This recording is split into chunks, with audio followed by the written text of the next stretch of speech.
Today, so he is excused. Vice Chair Sweet, Here. Member Begay, Member Aslan, Member Williams, Here. Member McCarthy, Here. Member Peshlikai. Here. Great, thank you. We'll move on to MetroPlan staff. Executive Director Morley, Present. Planning Manager Wessel, Here. Transportation Planner Gonzalez, that's me here. Transportation Planner Tavel is excused today. Transportation Demand Manager Kim Austin. Safe Routes to School Coordinator Corey Cooper. Here. And AmeriCorps Fellow Aubrey Flores. And Ty Holiday, our Montoya Fellow, is also excused today. And I do see that Member Aslan has joined us.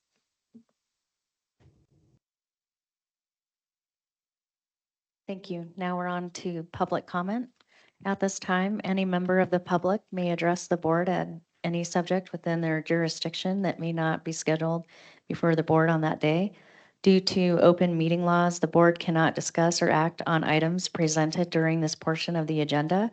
To address the board on an item that is on the agenda, please wait for the chair to call for public comment, and at this time, the item can be heard. Do we have any public comment? None received. Thank you. Now we are on to item 4, approval of the minutes.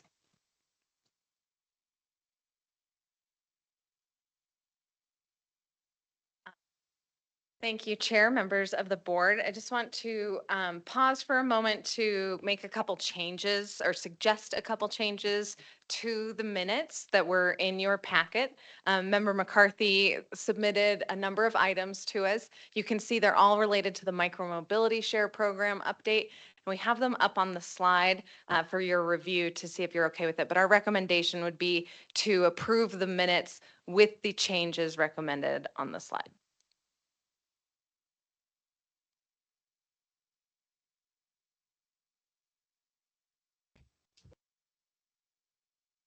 Can I get a motion?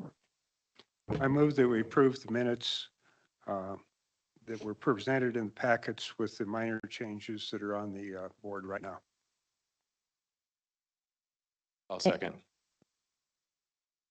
don't know why this is not working all the time. Any discussion? All those in favor? Aye. Aye. Aye. Any opposed? Aye. I'm hearing no one opposed, so that motion carries. Madam Chair, if I may, I Yes. think the mic at that particular seat is the one that stays on all the time. So if you just leave it on. Oh, thank you. I'm on the hot mic now. All right, moving down to item 5, the consent agenda, and it looks like there's nothing on this. Thank you. General business, we have recognition of departures, and Kate? Yeah, thank you, Chair, members of the board. We have a couple recognitions that I wanted to do today. The first is to recognize Member McCarthy. This is his last meeting. He confirmed it when he walked in the door today. He is not sticking around. So Member McCarthy's been on the board since 2017. He served 3 years as our chair, which is the max that the bylaws would allow. We would have kept him longer if we could.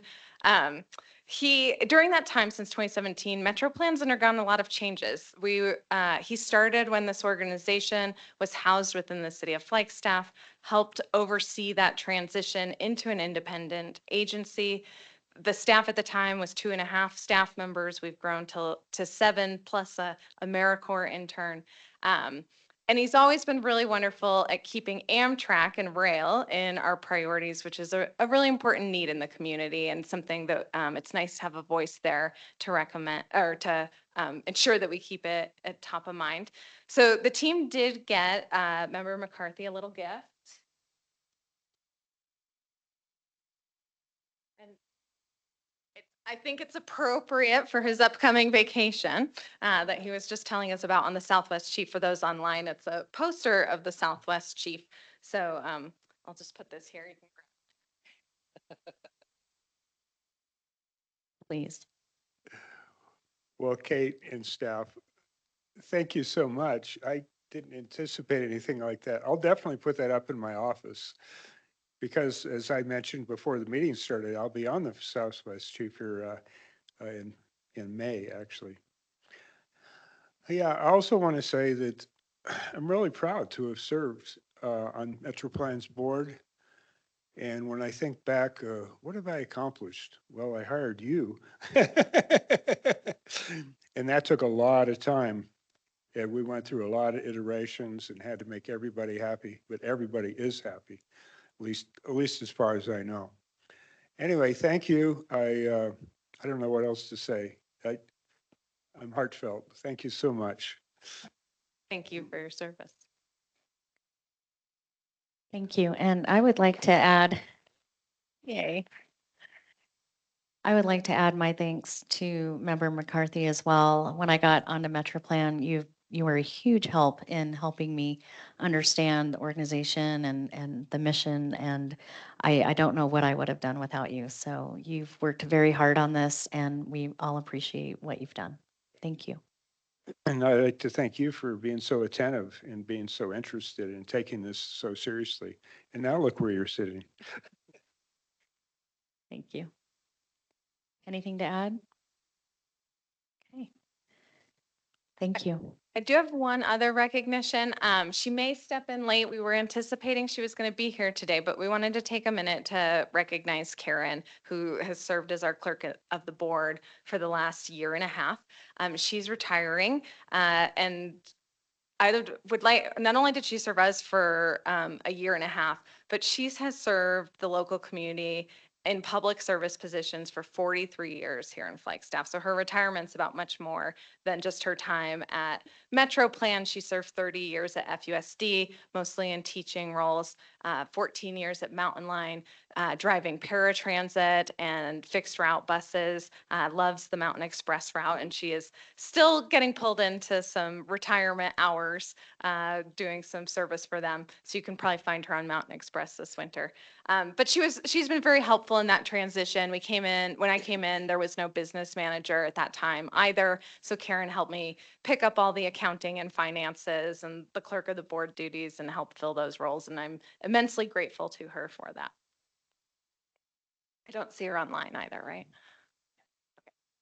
Hopefully Karen will make it in soon. Thank you. So moving down to item 2. Oh, yes. I just want to recognize Dave. He was very helpful when I was new in this, and obviously he's the one with the history with this group. So thank you. I appreciate the help that you gave me over the years.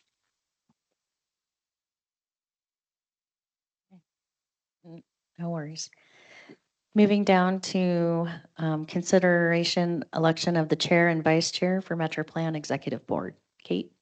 Thank you. So as we continue to talk about transitions at MetroPlan, it is time every January or every December, we elect a new chair and vice chair to start at the January meeting.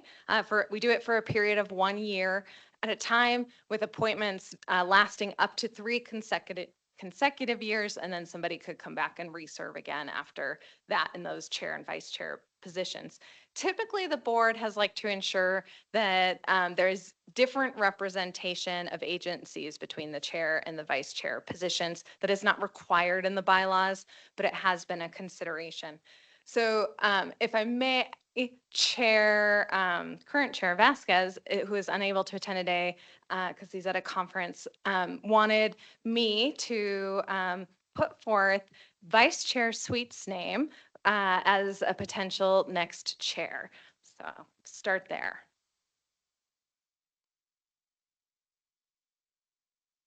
Comments? I nominate Miranda Sweet to be the chair for next year. Would gladly second that. Thank you. Do we have any discussion? All those in favor? Aye. Aye. Aye. Aye. Any opposed? That motion carries. And now for vice chair. Yeah, Chair Vasquez also suggested, while neither are present today, he would like to nominate Member Begay as the vice chair. And I have a word that Member Begay would be willing to accept that if the board were to choose to do that.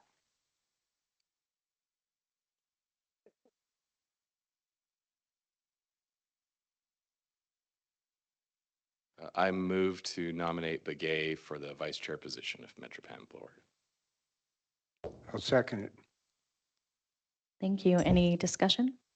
I'd like to say this reminds me of when I was on jury duty. I went to the bathroom and I came back and I was the chair of the jury. And she's not here, so we'll do the same thing to her. Any discussion? All those in favor? Aye. Aye. Aye. Any opposed? That motion carries. Thank you. So Kate, is that good on, okay, That's good. Thank you. wonderful, thank you. So we are down to item 3, consider restated MetroPlan Mountain Line Intergovernmental Agreement. Kate. Thank you, Chair, members of the board. So the history with the Mountain Line Intergovernmental Agreement is that it was first initiated in 2020 and has been amended 3 times since that point. It started when MetroPlan joined the board. MetroPlan employees shifted to becoming Mountain Line employees on loan to MetroPlan.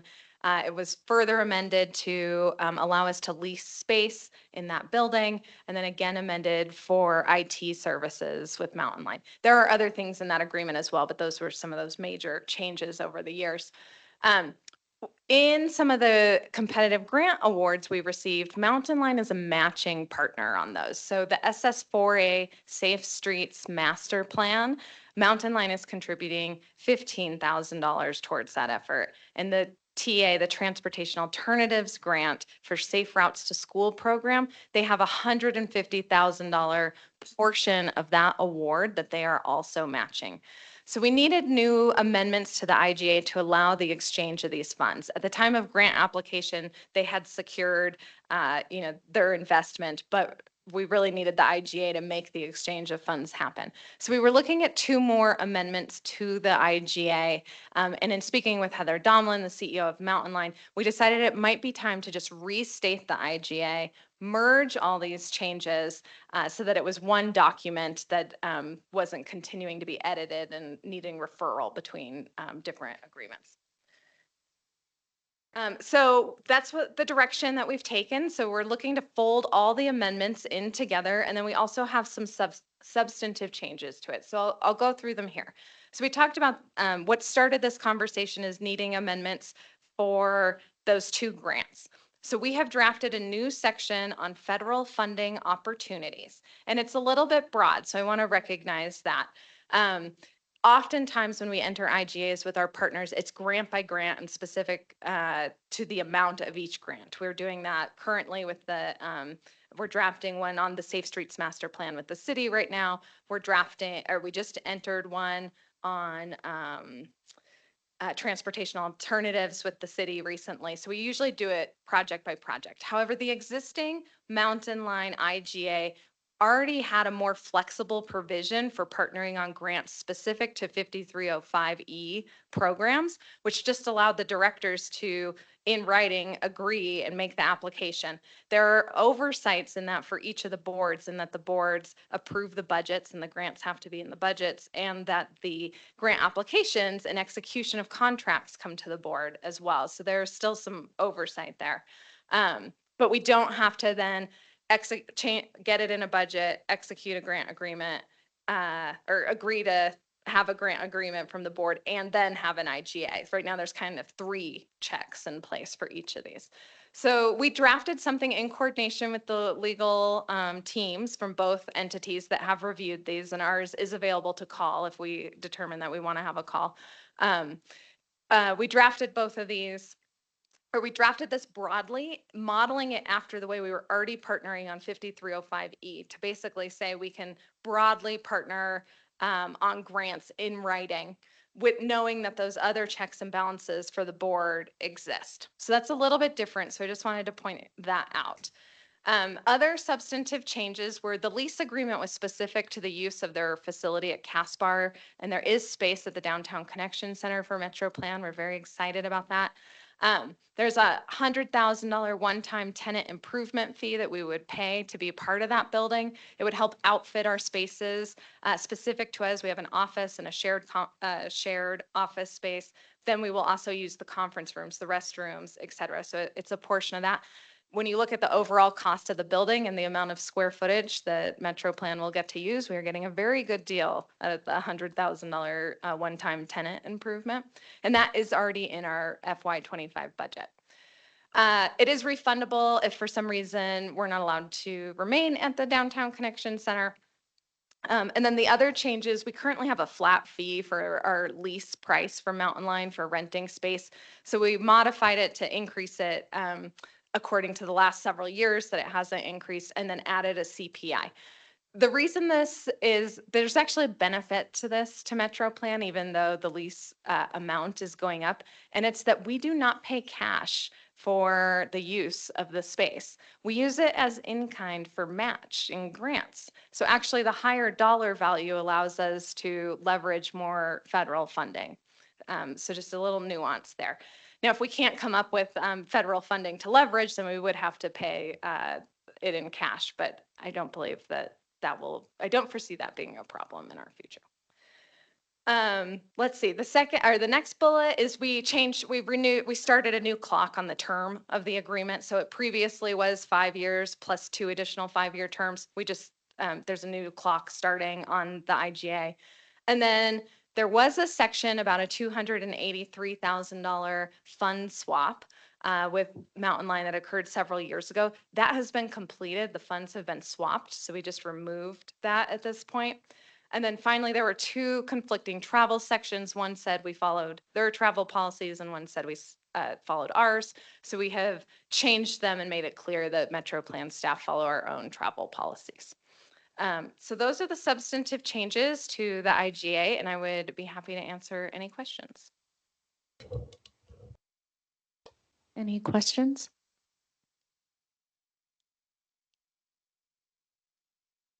Not seeing any online, so I would consider a motion.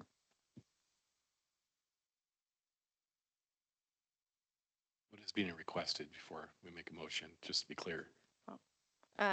We've been putting those end slides in and we didn't. The recommendation is, there are 2 options for the board. The recommendation is to delegate the authority to me to finalize it because the draft in your packet was still pending final legal review. It is now finalized by the attorneys, and so the board could just choose to approve the IGA and we could get that signed. Otherwise, you could delegate it to me and I'll sign it instead of having the chair sign it.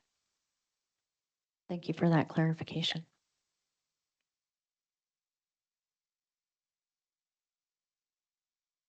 So I'll move that we approve the restated MetroPlan Mountain Line intergovernmental agreement. Can I get a second? I'll second. Any discussion? All those in favor? Aye. Aye. Aye. Aye. Any opposed? That motion carries. Item 4, consider our social media policy. Aubrey Flores. Chair, members of the board, I'm here to present the social media policy. It is an action item and we are recommending approval of this policy. All right, so the purpose of our social media use, we use it to engage with the public, release information for educational campaigns like the Safe for People campaign that will be coming soon, to build relationships within the community and drive traffic to our website. And we use Facebook and Instagram primarily, as well as YouTube. All right, so the need for the social media policy is due to increased engagement on social media platforms, and we're aware of the responsibility we have to ensure that this discourse remains respectful and productive. At the same time, we have to be mindful of legal and regulatory frameworks, public record retention requirements, and free speech laws. So this has guided our approach to this social media policy. Mhm. And so some of the functions of the policy is that it's going to guide us in managing our social media accounts, and it dictates what comments can made by the public can be deleted if need be, and it emphasizes individual responsibility for comments, cultivating a public forum, encouraging open discussion, and of course, users are invited to engage. We want them to, but comments may be deleted if they're not protected speech under the First Amendment and relevant case law, if they contain violent, obscene, hateful, or unrelated content, or solicitations or illegal activity.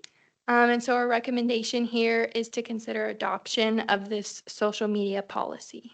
And I can answer any questions as well. I have a comment that I think the social media has been just A grade. I love what you all are doing, and I think having this policy is a great idea. And just kudos to the team for really enhancing the social media presence. Thank you, Chair. We really appreciate that. Any other comments or questions?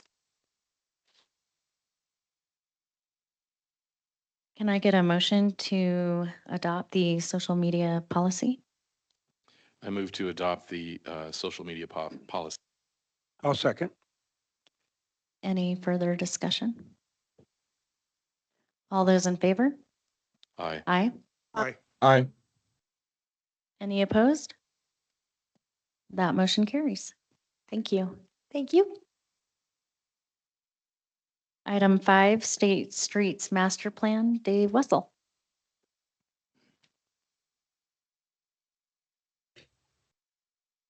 Good afternoon, Madam Chair, members of the board, David Wessel, Planning Manager with MetroPlan.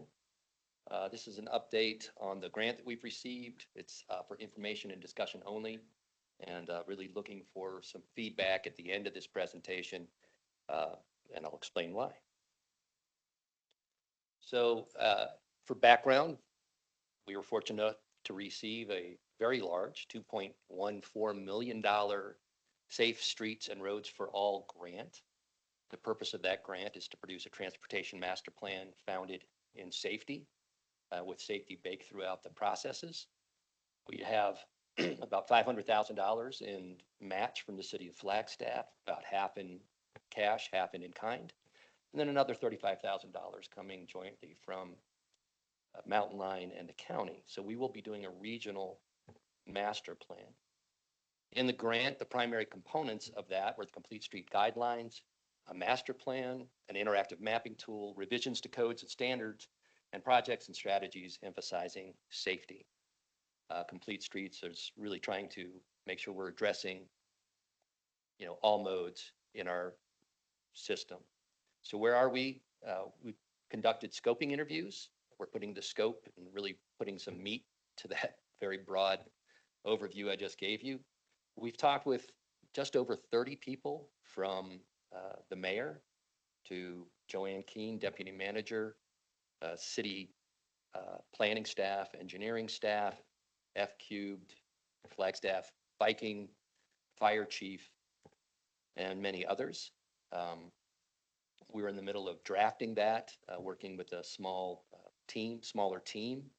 And the intent is that sometime in January, we'll have this wrapped up and we will actually go back to the stakeholders in our project management process and have them sign off on that so that we can hold each other accountable to that scope. We're looking at procurement in the spring. We'll talk a little bit more about that. Almost certainly with something this large, we'll be doing interviews of any consulting team and hope to kick off in May. That next box, bring to your attention, we're talking about taking as long as 4 years for this effort. If you think about just when we do an RTP, a regional transportation plan update, that's usually 18 months to 2 years by itself. And we're talking about all these other components as well.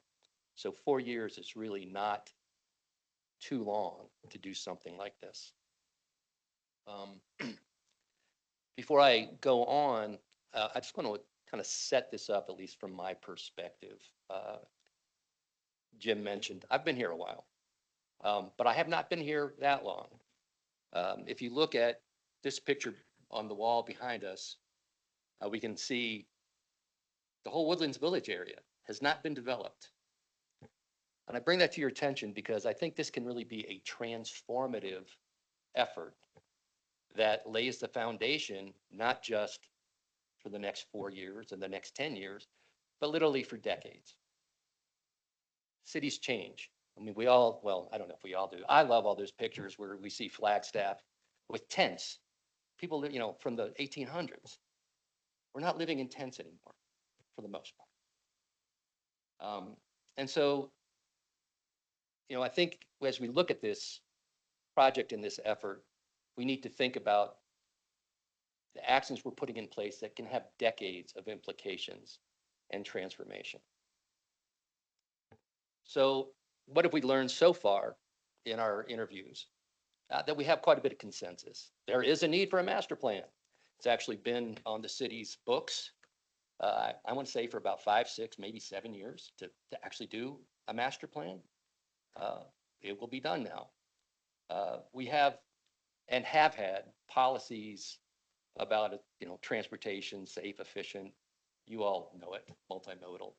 And we have had standards that says when you build a sidewalk, it'll be so wide.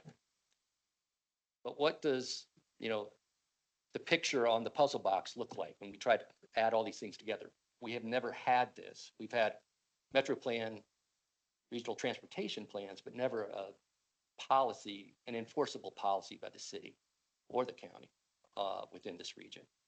So a lot of consensus that that's needed, that we need to address all modes. And I think the city and the region have been doing an excellent job of speaking to all modes. But now, let's make their integration something that's readily apparent.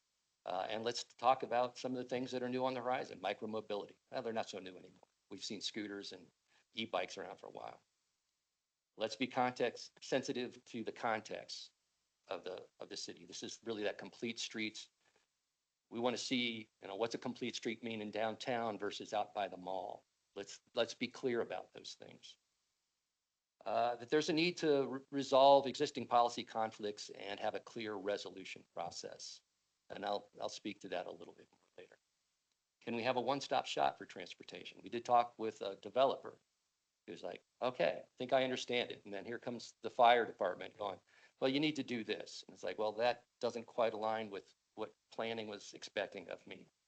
Can we resolve these things and have all of that available in one place?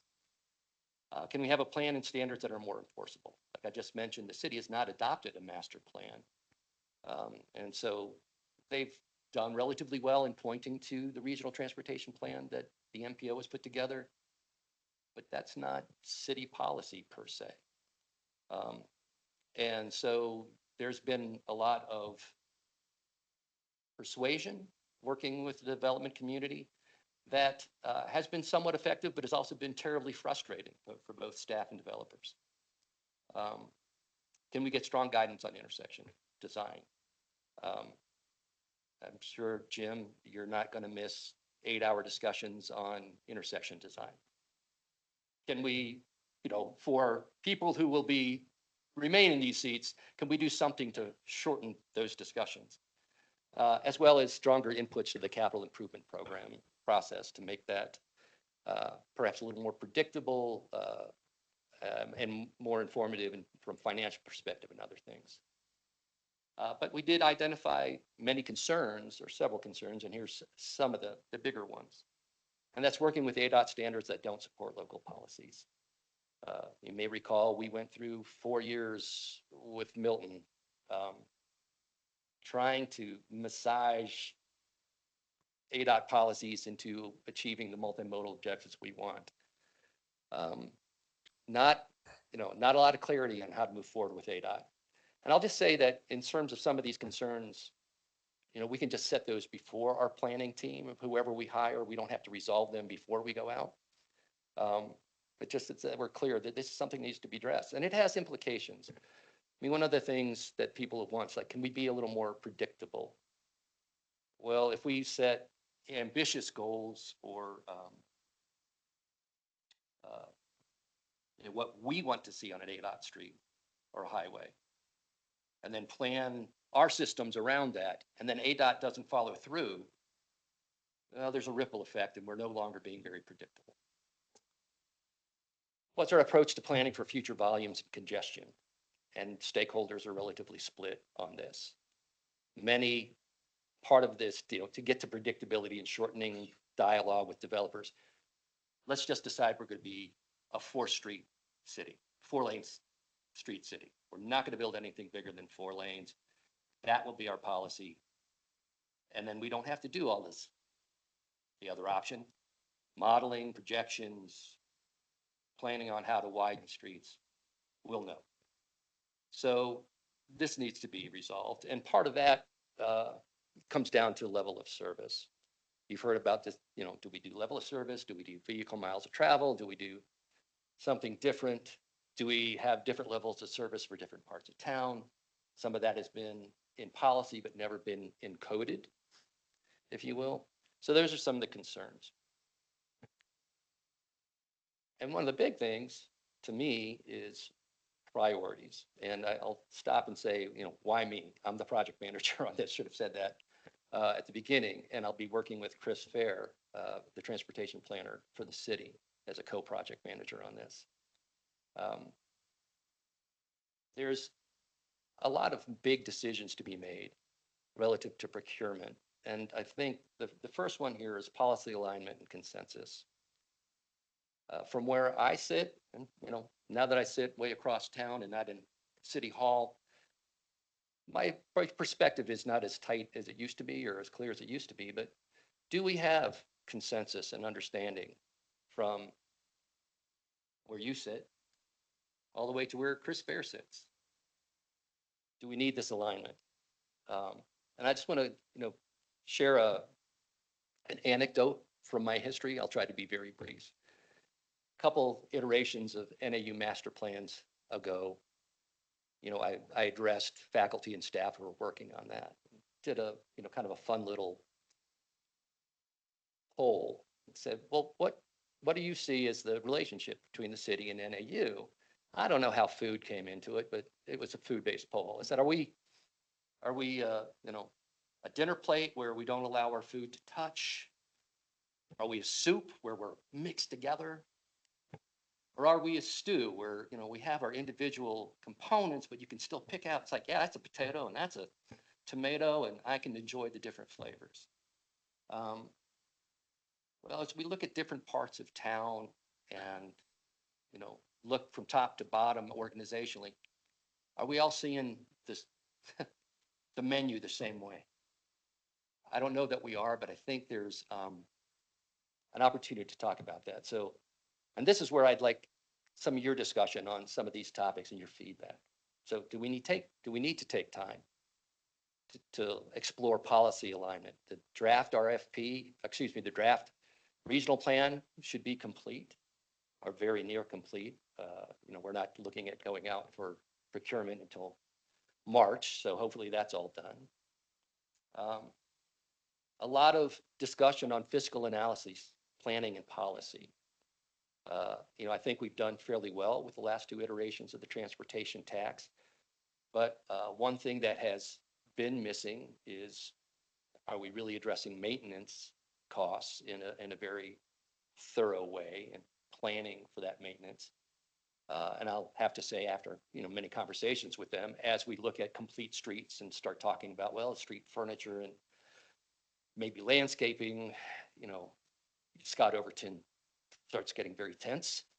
So how much of that analysis are we doing? How much analysis are we, still have the Lone Tree traffic interchange on the books. My guess would be that's pushing $200 million now. Are we going to keep projects like that on the books? Because that has implications for, oh, well, if that's there, we don't need to widen this. And so what are we setting up?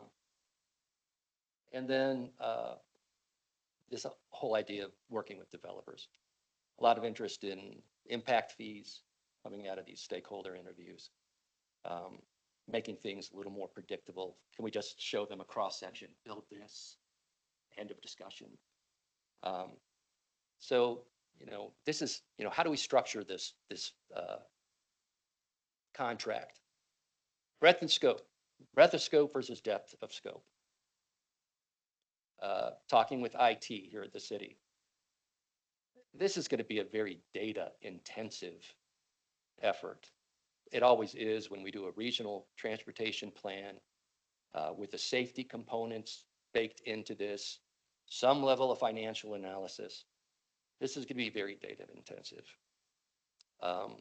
We also have this interactive mapping tool that we would like. Again, data intensive, IT intensive. Do we say, let's shrink the scope and build those business practices, maybe even training into the scope, so that these things become institutionalized and we feed that beast and it's already in place when we're done here. Or, which is, the alternative is kind of business as usual. You scramble, you get all the data you need for the task at hand, you answer as many questions as you can. Then when you're done, you've got a lot of answers and you've got some good insight, but it's going to kind of die on the vine over time because you don't have those business practices. So we do less and make sure we've institutionalized. Do we do more because we have so many questions to ask or to answer? This idea of predictability versus flexibility. I mentioned a couple of examples.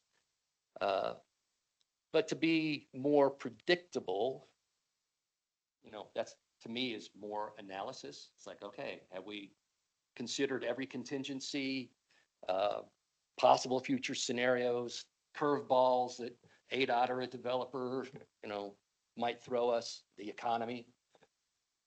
And so we're comfortable that what we have in place is going to be resilient and predictable. Or do we kind of back off of some of that and build in processes for flexibility, expert judgment? I've been blessed, we've all been blessed to work with some really astounding talent at the city, the county, and Mountain Line.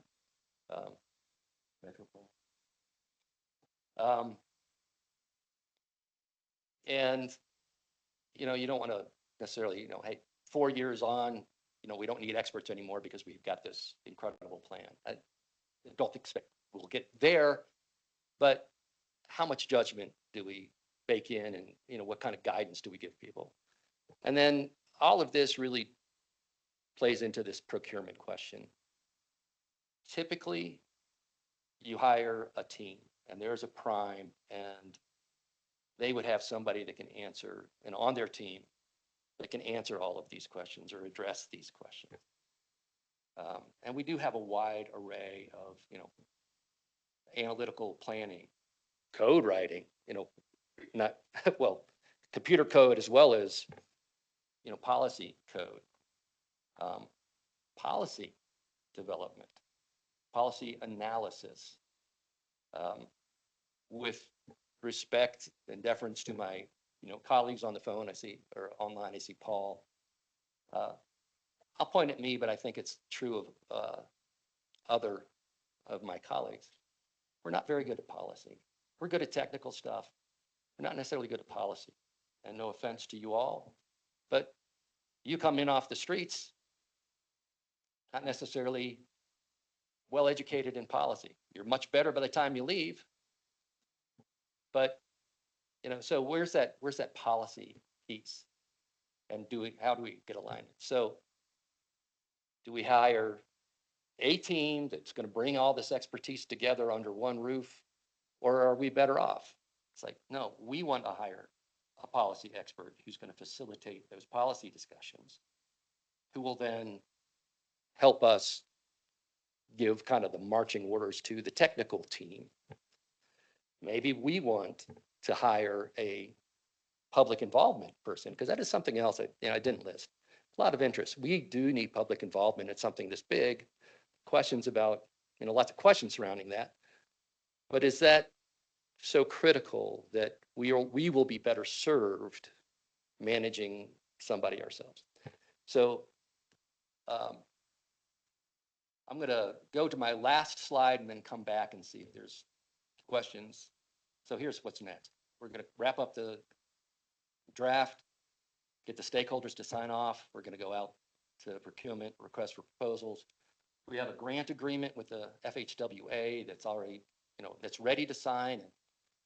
Kate has been authorized to sign it by you. Previously, we have these IGAs, an IGA with the city that'll hopefully be coming up in January for that $500,000 commitment to this effort. So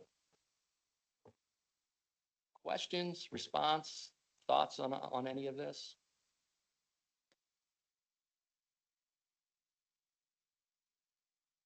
Go ahead. Dave, how does this interrelate with the regional plan? I mean, is this project more focused just on how do we make our streets safer? Or do you see it broader than that, more like the regional plan? I also mentioned that Yeah. I went to the Transportation Commission meeting last night, and the statement was made that the term level of service is nowhere to be found in that document. In the regional plan? That's what we Interesting. were told. Yeah. So excellent question, Member McCarthy. The regional plan will be the basis for this. I think we've reversed the planning pyramid, right? So now regional plan is the foundation and we're moving up. So the regional plan draft will be the foundation. There's been a lot of time and effort going into that. There is policy set, and appreciate how streamlined it has become. So we will be looking to implement that plan through this master plan. Is it more that the regional plan talks about where we're going to have development, where we're going to put the main streets, and that this plan will focus more on, okay, the details of to have a safe street, we Yeah. need to have separate bike lanes. Should they be at the level of the street? Should they be at the level of the curb? Should they be separated? Those kind of details. Exactly. Thank you for that. So really the first piece, and I think again we have some consensus on this, ought to be one of the earlier pieces, are the complete street guidelines. And so really when you're talking about an arterial major street in downtown, what should its cross section look like? What are the tools that will come into play, for operations and other things? And then to adjust that depending on what type of road and what part of the region you're in. And then once we have, a working understanding through those guidelines, now let's, plan our system. And I think this is really where the regional plan lacks some of that detail is, what are those systems really looking like and what do they interact? So we'll have the detail from the complete street guidelines and a more robust set of network improvements.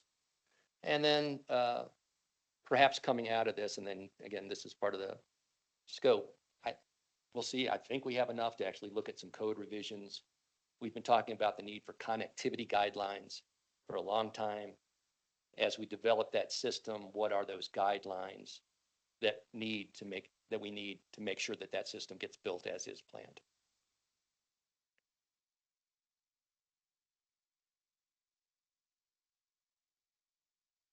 I have a question. First, I do think this is a very important process, and I appreciate that you're taking the time. 4 years does initially sound like a long time, but when you look at what we're trying to achieve, I really appreciate the attention to detail.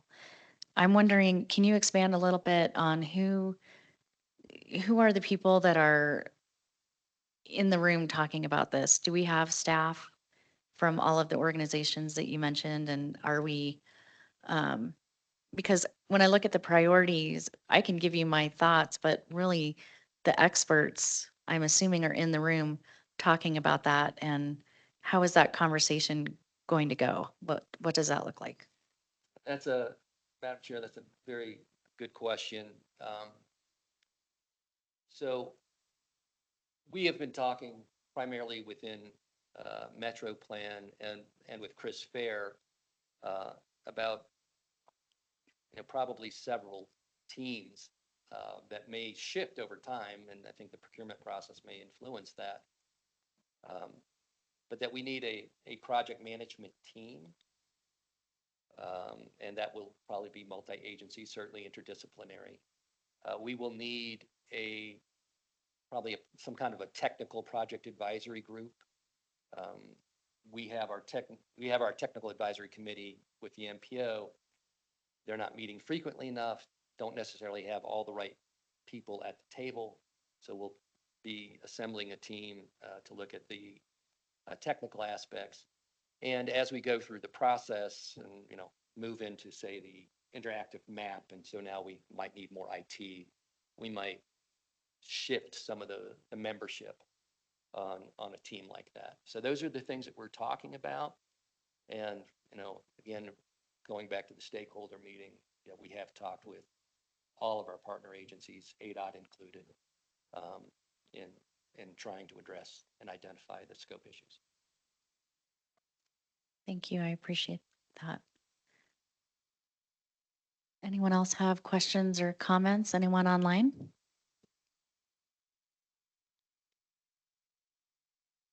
I'm not seeing any. Thank you for the great presentation, and I'm excited to see the progress on this. Thank you. Thank you.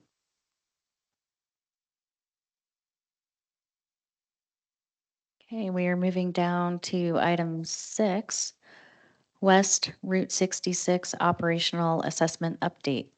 Mandia. Thank you, everyone. Um, Appreciate your time today. I'm going to give you an update in our planning process, or I should say our assessment process for West Route 66. We are about 3/4 of the way done through our process. So we're now getting into the nitty gritty, getting us ever closer to project recommendations. So I'm going to go through some of the technical items that the project advisory group is working on. Just as a reminder, this group is made up of multidisciplinary and technical advisors from the various regional organizations and agencies. So before I jump too far in, because this is going to come up in a little bit here, you may recall at the last meeting, I provided an overview of our criteria development with our project advisory group. And at the end of the day, we ended up in these 4 categories. These are all based on local, state, and regional plans. And then under those 4 categories, we have the subcategories. So the numbers here just kind of reflect our weighting for those that we will then apply or have applied to our evaluation of solutions. And then we'll apply again once we get closer to a infrastructure project recommendation. All right, so the project advisory group has been working through the assessment, and we are getting, like I said, closer to those project recommendations for the corridor. The most recent steps the project advisory group has taken is working through this 4-tier modeling process. And, we started kind of high up here at our sketch modeling, just to kind of get an idea of what we're seeing out there through various scenarios. And you continue to bring in that triangle, and we're currently into tier 3 and planning on moving to micro simulation in January. So how are we doing this modeling, 4-step modeling? So I want to give you just a little bit of a background here on that step 1, and then kind of the iterations that happened after that. So to begin the process, we used the MetroPlan model to review all of the proposed regional plan scenarios and their land use and obviously impacts on growth within the corridor. And at this time in the planning process, scenario E, the preferred scenario for the regional plan, was not confirmed yet.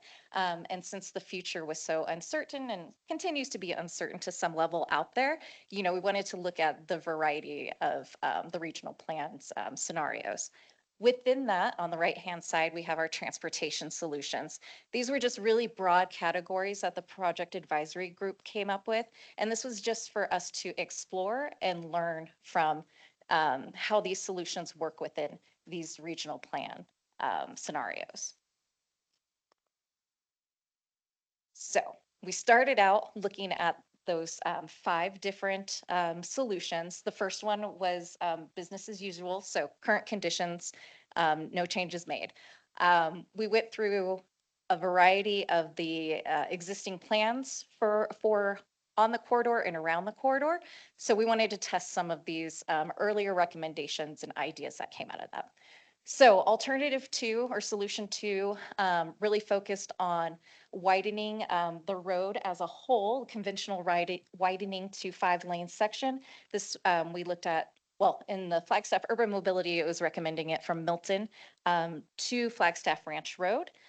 This came out of our Flagstaff Urban Mobility Plan from 2004, so maybe a little outdated, but did provide us with some additional information. And this is, sorry, moving on to number 3.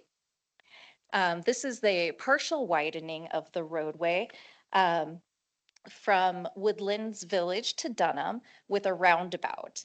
And then it would eventually merge back to 2 lanes heading west.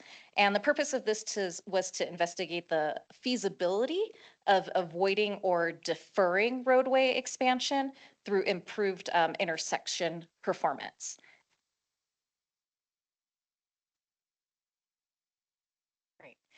Solution 4, this one was exploratory. This one was looking at increasing connectivity parallel to West Route 66. Ultimately, this would, be the creation of a new roadway to alleviate some of that traffic on West Route 66. And the purpose was to see if we could increase the system functionality by making the network denser with that denser and greater and giving people, those other options outside of West Route 66. This also, of course, provided a parallel route for bicycles and pedestrians. And then alternative 5, this one was elevating our bike and peds and transit facilities along the corridor. And of course, our purpose was to evaluate the ability to avoid or defer that roadway expansion by increasing other modal options for folks. So real quick, as a little example here of why we looked at these solutions individually, is because we ran into some concerns immediately. So this helped us to continue to refine us moving forward into those further tiers. So an example of this is solution 4, the roadway connectivity increase. There were a lot of conversations around that, around how feasible it is. Unfortunately, at the end of the day, through our discussions, we pulled a lot of these proposed additional roadways out of our examination through modeling because they're not feasible, because there's no connection plans for in that area, and there's no proposed development, so there would be no development fees going towards these new roads as well. All right, so just kind of a recap of tier 1 and those findings, looking at those various transportation solutions. Like I said, those really helped us to understand the expectations of the regional plan related to that growth and land use changes along the corridor. At this time, we found similar results across several of the regional plan scenarios. And through that, because there were some similarities, we were able to eliminate the regional plan scenarios A through D and focus on E, the preferred scenario. Then moving into tier 2 and tier 3 of this analysis, like I said, we kept scenario E. We then, after talking with community development here at the city, wanted to keep scenario E, but add 35% growth. And this is sensitivity testing. Once again, the uncertainty of growth and how fast it's going to happen out there. This just gives us a little bit more context and other things to consider. At this tier, once again, we found kind of similar results. We recognize those implementation challenges, such as that new roadway. When we're talking about bikes and ped facilities, there's conversations about ownership and maintenance. As you are aware, that road is owned by ADOT. So there are some differences between the city's design standards and ADOT's design standards that we still need to come to consensus on. And as I mentioned, that scope challenges related to the new roadway connections, we did with the PAG determine that not only was it unfeasible, but it was certainly out of the scope of this particular project. And if new connections were something the city wanted to consider, that would be a separate planning process.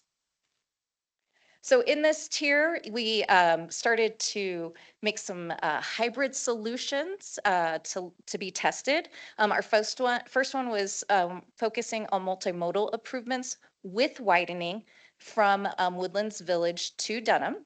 And then we looked at full widening only from Woodlands Village to Woody Mountain Road. All right. Now here's where we are now. We're just finishing up tier 3. Once again, keeping our scenarios with the regional plan scenario E and what we're calling E+. And we've come up with another set of hybrid solutions that we'll be testing. So solution 1 is looking at that partial widening. We want to do, of course, multimodal improvements with that widening from Woodlands Village to Dunham. We want to remove those unfeasible connections and now focusing on new connections as part of the bike and ped network. And there's discussion on the exact location of sidewalks in this solution. Solution 2 is focusing on that full widening from Woodlands Village to Woody Mountain. We're looking at separated bike lanes to Riordan as part of the active transportation master plan, along with other multimodal improvements as well. And once again, that conversation of where the sidewalk lays in that cross section related to the bike lanes. So this is tier 3. We will be moving it into tier 4 here shortly, which is microsimulation, and that will be conducted by NAU. The results of tier 4 still allow us to review those solutions for feasibility, and we will do another round of evaluation and potentially updating our hybrid approach based on the information from the microsimulation and also how it plays out with the criteria that was developed previously. So after the modeling, like I said, we'll get those results from NAU. Lots of decisions and discussions have to be made once we get those results. Some things that we've already started to talk about with the project advisory group is, can widening be deferred, or are there a logical series of investments that should be made over time? As you may recall, we did have public comment a couple months ago related to Thompson and I believe Railroad Springs or Northwestern, and the difficulties crossing both as a vehicle and a pedestrian. So maybe there's a logical step for us to start there and move west. Still to be determined, of course. If you're familiar with the corridor, there are grade issues out there. This will impact both the widening of the roadway and any potential bike and ped facilities. So we'll continue to look at that. A right-of-way acquisition, what projects can be done within the limits. Within the scope of this project, it is our goal to reduce or limit our right-of-way acquisition for improvements. So we're just going to keep that in mind as we continue to look at different solutions and potential projects. As I mentioned earlier, there's that conversation which we will be having with the city staff on the ownership or maintenance responsibilities. These obviously have a financial cost to them, to the city. So what's available or what's in policy to move these forward? This is a 419 funded project. So we do have to be within the budget that is allocated. Currently, that's about $11 million. However, we do want to try to find partnerships to leverage that funding. And we were actually just informed by ADOT that they are doing a pavement preservation along West Route 66 sometime in 2027. So there could be a really good opportunity at that moment to partner for a variety of improvements, even if they're on the smaller scale, such as striping at that time. But now we have a little bit more of a timeline to work with. And, all these things will hopefully lead to our main goal, which is an implementable project. And that's the end of my presentation. Are there any questions or comments? Thank you. Go ahead. So in that, I think you called it option 4, was the idea there that we would push some of the traffic in basically to alternate streets in effect through the neighborhoods? Let's go over here. Yes, that is correct. So these So- would be parallel roads, exactly, to relieve some of that congestion on. So West Route these would be 66. new roads or through existing New roads. neighborhoods? Dave's got his hand up. Oh, sorry, go ahead. Just to address that a little bit more. That area really between Woody Mountain and Woodlands Village, the campgrounds there, a lot of that is kind of prime redevelopment area. There's some vacant parcels. When they subdivide, and I think it's just I think when is the right word, they'll need to build a roadway network. And, is your food separated on the plate, or are you a stew? That allows those people, it's a collector system for people living in those future neighborhoods to get to, say, Walmart without having to go on to West 66 to get there. So it's not pushing existing traffic necessarily through the neighborhoods. It's making sure that the new neighborhoods don't unnecessarily clog our arterials, which is unfortunately how we've developed over the last 100 years. Thank you for that I clarification. can assure you that the people that live in that area will be very sensitive to trying to put traffic through there. So I give the example of the, I forget the name of, is it Woody Way between Boulder Point and the Presidio? I mean, council has gotten an amazing amount of pressure to try to close that road, which of course the council promised that they would leave open, like 15 years ago before Presidio was built. I was at the council meeting before I was on council, listening to that discussion. And then I also point out that the Transportation Commission just put in 2 mini roundabouts in Boulder Point to discourage people from going through there. So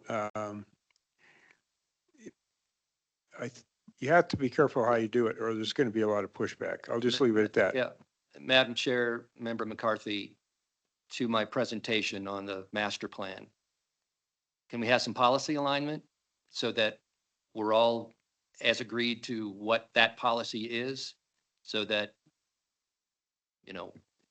I'll just leave it at that.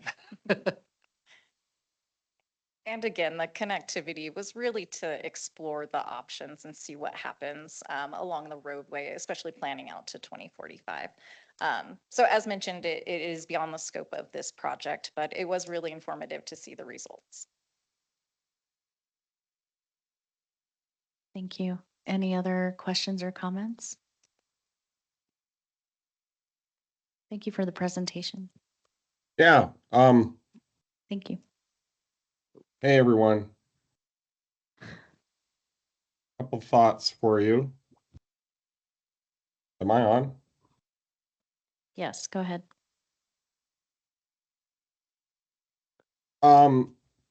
Yeah, thank you for thinking through this. I appreciate thinking broadly and widely about it.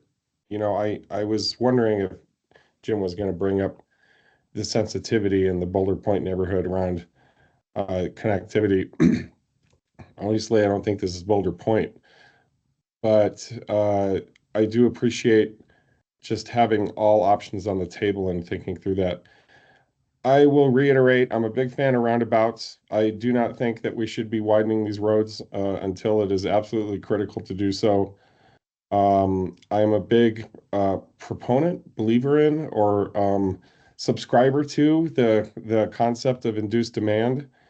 And by delaying the widening of these roads, we may just be encouraging people to find alternative means of travel in a world in which, the state of Arizona is already trying to figure out policy implementation, to David's point, for flying vehicles. This has literally come up. It's a real thing that's happening at our state capitol. And, thinking differently about how we're going to be moving people back and forth, not in the future, but really soon, is very important. And I just got back from a week in Britain. We did a lot of traveling. We hardly ever hit a stoplight. The entire country is almost entirely roundabouts, and it's an amazingly effective system where you're always in motion and you're not stopped waiting, and you don't really need a motorway or a highway to get long distances effectively. Um, the only other thing I wanted to touch on, because it's in the area, is Woody Mountain Road, the crossing over I-40. Um, any funds from this that can go to widening that and providing pedestrian um, bicycle infrastructure there, it's critical. It's long overdue. It should have been done originally. It never was, and it's definitely missing. It's a critical missing infrastructure piece for the Flagstaff Ranch area and the Woody Mountain area and the north side of I-40.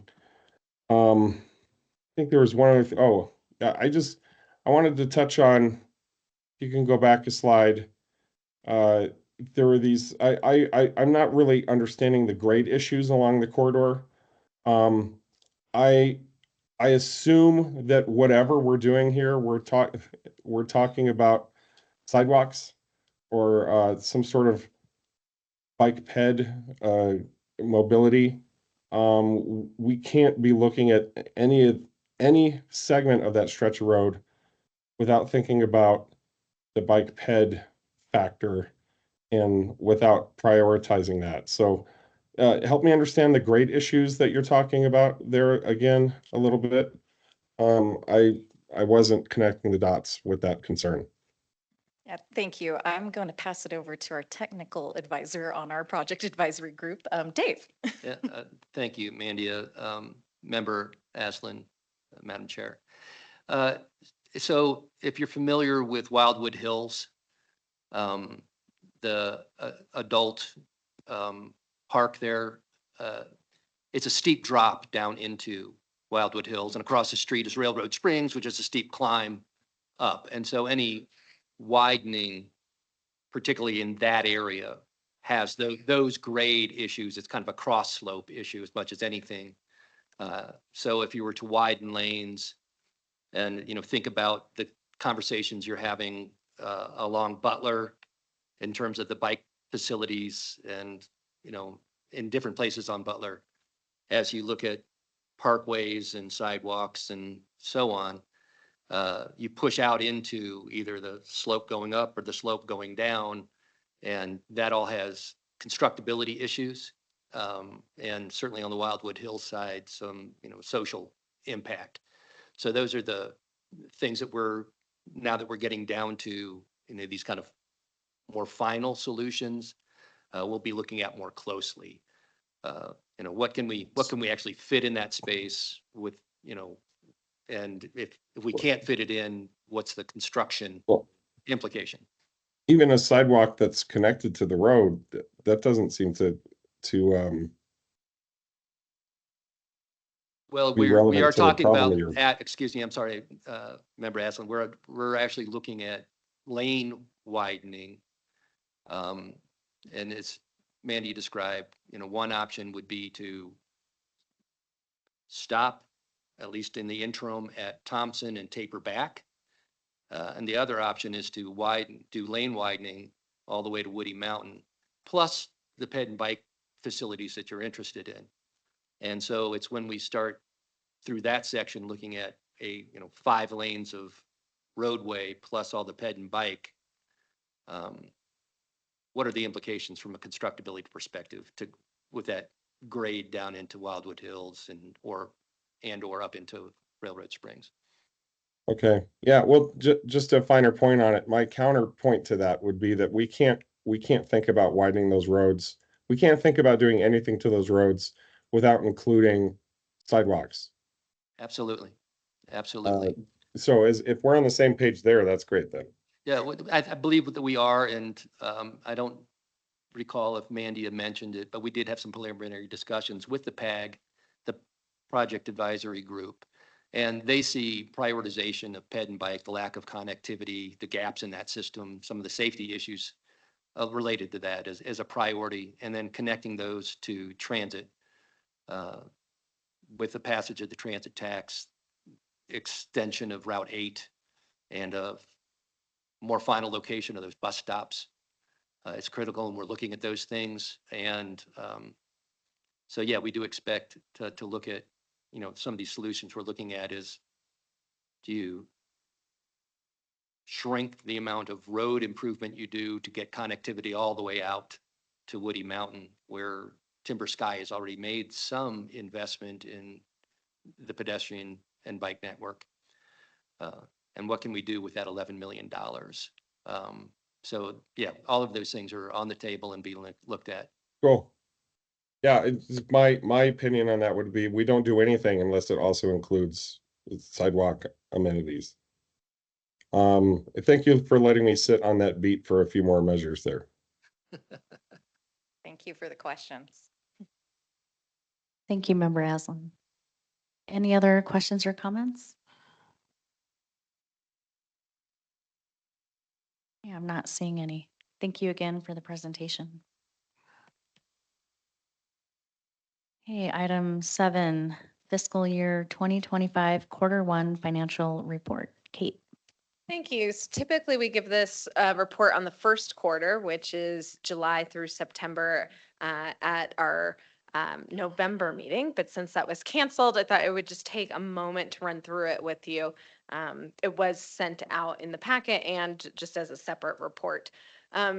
So as a reminder, we have 4 categories for spending: salaries and employee-related expenses, operating, travel, and projects. The blue bars on the chart are the entire fiscal year's budget. The orange bars are the first quarter. So you would expect the orange bars to be about a fourth of the way up the blue bar if we're on track for spending. So for salaries and employee-related benefits, we are pretty close to on track there. We're a little bit behind. That was just due to 2 things: some payroll billing, and we're still working to hire the business manager position. But I do believe we'll get caught back up. We'll probably end up with some savings there over the fiscal year, but it won't be much. Operating, we're behind there because we have a couple large expenses that will come in the second and third quarter. For example, the audit is a significant portion of our operating budget, and that those expenses won't come in until the next couple months. We're currently undergoing the audit. They'll be on site next week. Travel, it's such a small bar, it's hard to see, but there is some orange in there. And actually, a lot of the travel budget as of quarter 2 is spent. A lot of conferences, I think, like to take advantage of people's full budgets, and so go early in the fiscal year. So you'll see that it's come up quickly in the next quarter. And then projects, you'll see we are behind on projects. There's a couple reasons for that. One, the transportation alternatives grant is entirely budgeted within the fiscal year. We're in the procurement negotiation process right now, so we haven't had any large expenses to put towards that. So that's one part of it. And another part of it is our subrecipient agreements with the city. The city's working through updates to their Title VI plan. And so once those Title VI plan updates come through, then we'll have some big invoices to pay for them. So that's something staff are working on now. So that's a little bit why I do expect the project's budget will come up quite a bit in the second, maybe third quarter, depending on when that Title VI plan is done. So that is my financial update. If there's any questions. Thank you. Any questions, comments? Anyone online? Okay, I'm not seeing any. Thank you, Kate. Moving down to item 8, update on the key performance indicators. And Kate, you're up again. This is also typically a November report for us, but since we have a couple minutes, we'll just run through it. Since staff member Sandra Tavel is not here today, I will take her section that she usually presents. It is maximize funding for transportation projects and programs with a number of objectives in ways that we measure that. Here's the chart that you've been seeing. Again, this is a first quarter chart. So as you look at FY24, you saw those big increases.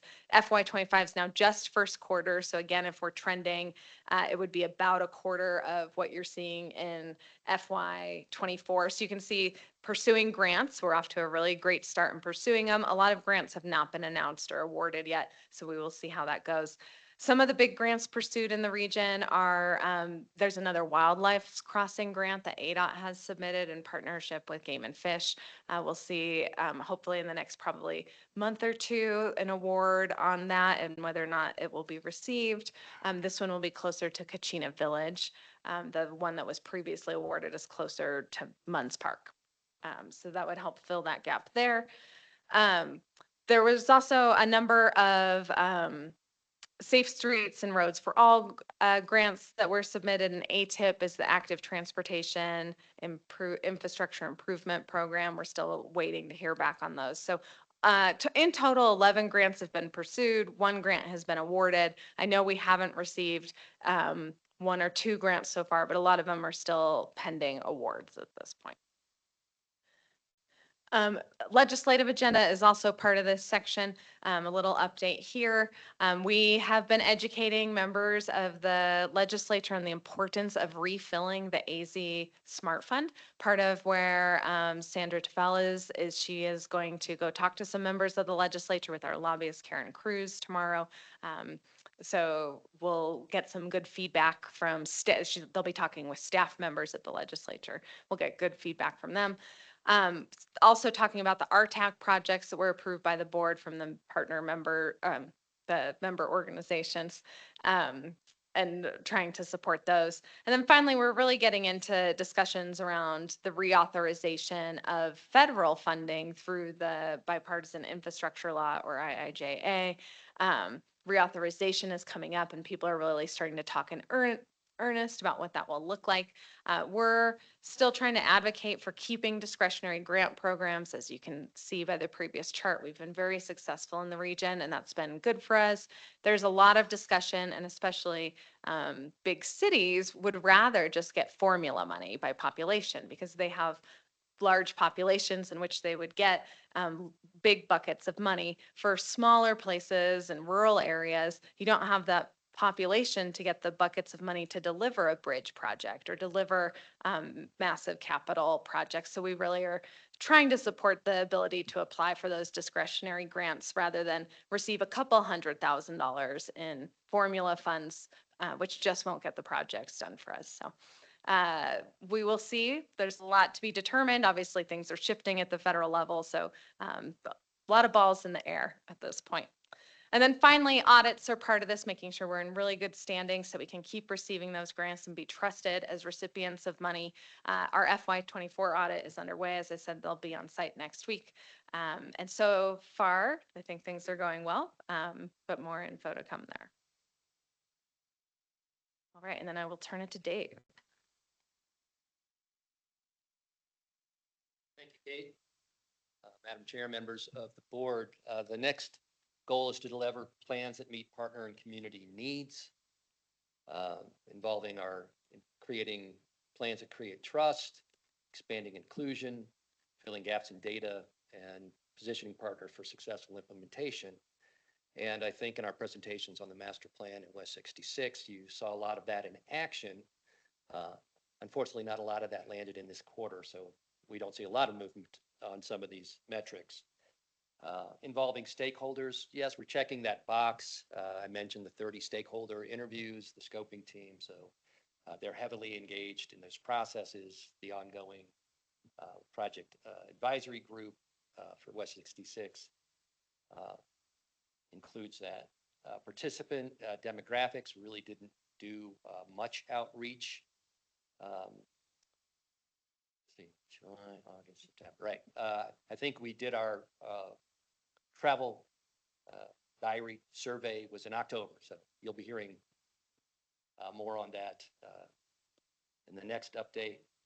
New data sets, similarly, Mandy is leading the vulnerable road users effort. We've collected a lot of data. What we make available on the website has yet to be developed. So that's forthcoming. And then number of policies, projects, or other recommendations implemented 4 years from now, it's going to be huge in terms of the master plan being done. But you know, I would hope that as we wrap up the West 66 project and perhaps partner with ADOT on something, we'll be seeing something start to tick off on this measure as well. So happy to answer any questions if you have any. Thank you. And oh, sorry, I'm not done yet. Always forget about this one. So here's just kind of a dashboard where we're at on a number of these things. You can kind of see where the arrow sits. We're wrapping some things up. We should be moving pretty quickly into recommendations. West 66 over the next few months. VRU same way. Trip diary by the end of January we'll have results. It's not really a plan per se, but that'll be done. Creative local match is something that Sandra's working on. Is probably on hold as she work through the strategic grant program, heavily invested in a couple of other things. And then you heard about Safe Streets Master Plan. We're just kicking that off, and the same with the Safe Routes to School. So a lot of balls in the air, a lot of dials moving. So still no questions. If there's no questions, I think I'm still not done. Darn it. Where can we do better? I'm trying to move along here. My apologies. So this is the kind of a wrap up of fiscal year 24 in terms of our outreach. Where can we do better? We can do better reaching the people with lower education. We need to do better. Same with lower income and some of our non-white participation to make sure that we're reaching out to those areas. And really want to commend Mandia and Kim for some of the work that they're doing in that arena going forward. I think I'm done now. Are you sure? That's not me. Mandia. Thank you. One comment I do have, I love the planning dashboard. It's exciting to see everything and to see the needle, and I think that's a great graphic. Thank you. It's our graphic expert there at the podium. Excellent. All right, so moving into KPI or goal 3 is building MetroPlan's visibility in the community. We're doing this through public outreach events and also events that we organize. We're continuing to count the number of people that we participate with us. This also includes our social media and our e-newsletter, so keeping a track of who's following us on those subscriptions as well. And then we have had some outreach through other media types such as direct mailers, posters, that newsletter. So for this first quarter, we did participate in a variety, or at least 3 for this quarter of public outreach events. We have worked with a number of people and organizations. This number of 154 comes from a variety, actually comes from those 3 outreach events there, which I have some photos of on the next slide. So we'll get there in a second. We continue to grow our followers on social media. In this quarter, we had 53 new folks join. Seems to be between 40 and 50 every quarter join. So we're going to continue to push out our social media, and especially with the upcoming campaign, I would imagine we're going to get a lot more followers. And then the 188 number down there at item 4 is related to our e-newsletter. We did send out information on new projects in the works, and of course those events as well that we attended. So kudos to Kim for running all the events. We were out at Science in the Park. Kim did, of course, our Flagstaff Walks program. She also conducted a bike safety training, and we were out at the Northern Arizona Disability Fair getting information from folks with disabilities in regards to their ability to get around town as part of the Vulnerable Road Users Safety Plan. Looking at our social media, and I meant to delete one of these because they're duplicate, essentially. Same trend as last year. You know, we're reaching a lot of folks through Instagram. I'm sorry, through Facebook. Our Instagram continues to not get as far as a reach and far engagements, but we continue to believe that's just part of that platform. We haven't had many projects that we needed to direct folks to our website on, so that's why there's that little dip. But with updates to both the Vulnerable Road Users Plan, SSMP, our upcoming campaigns, safe, safe routes to school, we're going to start pushing people there. So we expect those numbers to go up. And that is it for me. Any questions? All right, thank you. Thank you. Hello, Madam Chair and board members. Kim Austin. I'm reporting on Goal 4. Goal 4 is to implement programs that encourage mode shift, and we're measuring those through an increase of trips made by multimodal and active transportation, hopefully a reduction in K through 12 school traffic, and then providing education programs, pilots, and demonstration projects. So on your slide, the TDM programs, as you see, we have moved the bar up a little bit this quarter in education activities, and that will continue to rise. Next month, you'll hear an update on the Safer People Education campaign, which will help. And also our Safe Routes to School coordinator is currently in the scoping phase and really reaching out to stakeholders and gathering data before we make any recommendations on how to tackle that. The right side of the slide, that's census data and trip diary data, and I don't have that quite yet. Dave said it will come in next year, hopefully January, and the census data will be updated, cross your fingers, next week. So I will update those numbers.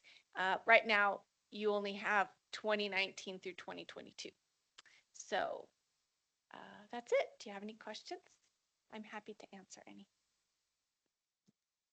Any questions? Anyone online? Not seeing any. Thank you. Thank you so much.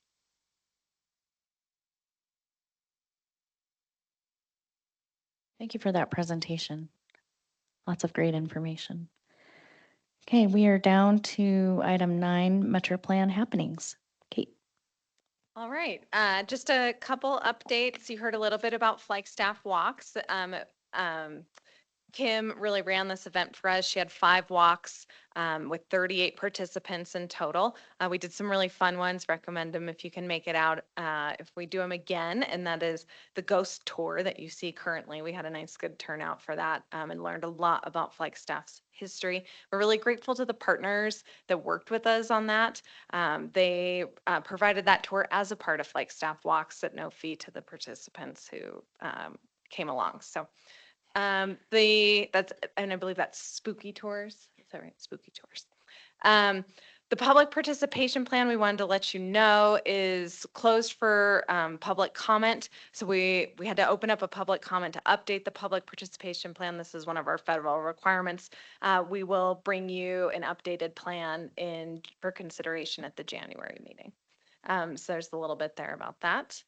And really, I know I did not put much on this slide, but there has been a lot going on. Things have been really in progress in the last couple months.